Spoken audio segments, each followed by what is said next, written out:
pathogen factors that cause diseases. So, applying of this TCM treatments, yung kanina na sinabi ko mga acupuncture, massage, no? The purpose of this is to boost the immune system and to strengthen the immune system against diseases. And laging mga method ang ginagamit is defensive method. Instead na yung katulad ng sipon, no?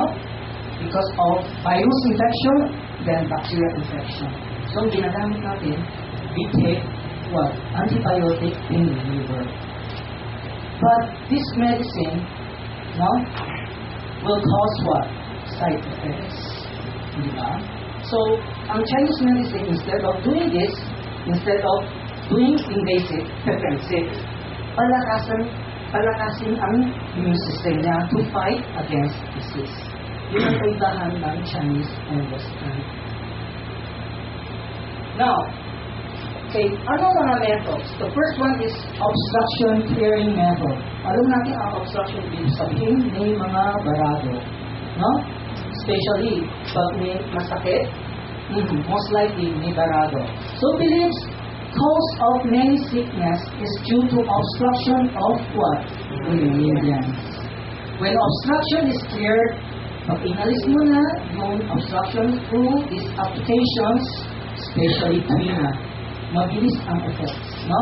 Or even Swedish massage, mabilis din yan, no? Obstruction will be cleared. And naniniwala na 9 out of 10, baliktad pala, no? 9 out of 10 diseases are related to pain, no? So tuina is really a very, very good method to apply. And also Swedish massage. Now, the second one is pag deficient ang syndrome niya, we have to reinforce. Pag excessive, have to reduce. No? So, magiging balance. Pag sobra, bawasan mo. Pag kulang, tagdan mo. No? And the third one is sweating method for what? For wind cold or wind heat syndromes. Ito ay mga syndromes ng common colds. Okay, I will give some examples now. No? And also the fifth one is, if it's a cold syndrome, then we apply what? Warming method. Okay?